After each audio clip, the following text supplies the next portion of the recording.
So we're planning on doing some recipe type videos, and this one kind of happened by accident when we had some extra mince meat, more than what we normally get, so we decided to make some homemade burgers. So I recorded it and I thought it'd be a good video just to say you can have a burger without it being too unhealthy. You can have as healthy a burger as possible. So yeah, let's take a look. So we're going to take half an onion.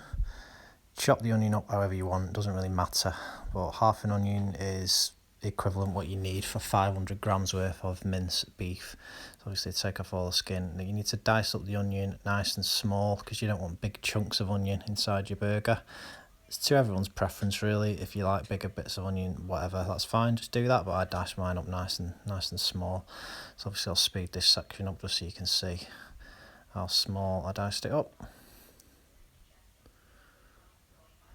You can actually use the other half of the onion as well, apparently.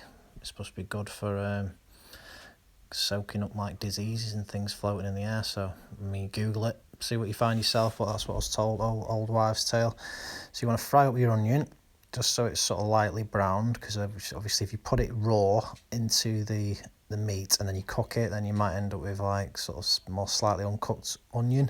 You want the onion to be nice and soft, so we pre-cook the onion, so just get it so it's nice and sort of soft, not overcooked. Stick that in a bowl as such, and then you're ready to sort of add that to your mix. So you've got your 500 grams here of minced beef. So basically what I'm going to do is just break all that up a little bit. Obviously I'll speed this up, my hands aren't really that fast.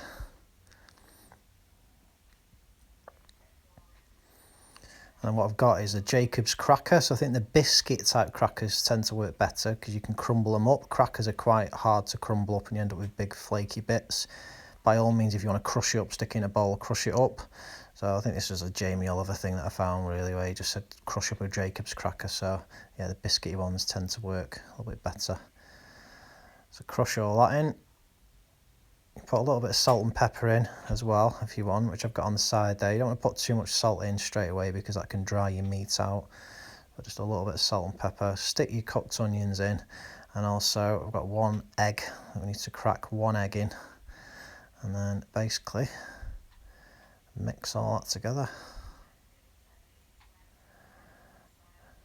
Get stuck in there, get it all mixed up so it all sticks together nicely, and then like I say, a bit of salt and pepper in there in mid-mix if you want, but yeah, all ready to go really. There's this salt and pepper.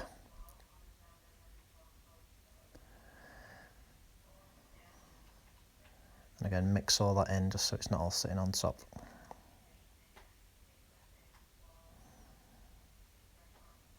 There you have it, there's your mixture.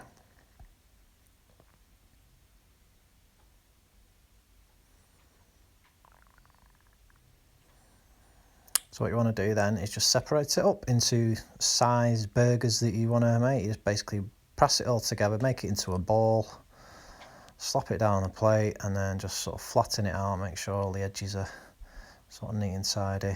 I make a few different size ones, to be honest with you, because I've got one for me, one for my wife, and I've got two kids who are sort of 9 and 5, so obviously depending on how old they are, you can make smaller ones, so you're not over facing them, just make a few different sizes really. There you go. And then finally what you need to do is if you just get some extra virgin olive oil and then just put a bit of a drizzle onto each sort of patty, as it were. And then when you put these in the fridge, that just helps to sort of bind them together and sort of make them a bit firmer ready for when you actually put them on the frying pan and ready to cook them. So just rub that oil in all over each of the burgers. Make sure it's spread all over. And then basically just cover them with a cling film, stick them in your fridge for about half an hour. You can stay in your fridge as long as you want really, but you put them in for about half an hour before cooking. It just tends to hold them together better when you actually put them on the frying pan, and less likely to fall apart when you start sort of pressing them down. Just a bit of cling film, stick them in the fridge just before cooking them. So when it comes to cooking, literally just heat up your pan, bit of sort of low fat sort of spray on there, and then just whack them on basically.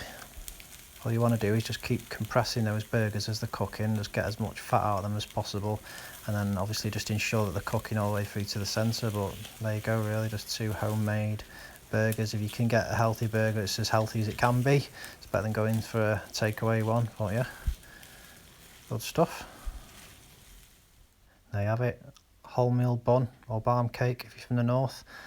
Masdam slice of cheese for me, bit of ketchup, but you can put whatever you want on it, bit of relish, bit of onion. So there you go. I'm no Jamie Oliver, but tastes good. Both the kids loved it. Can't really go wrong with a burger. Thought I'd share it, so hope you liked it. Take care, guys.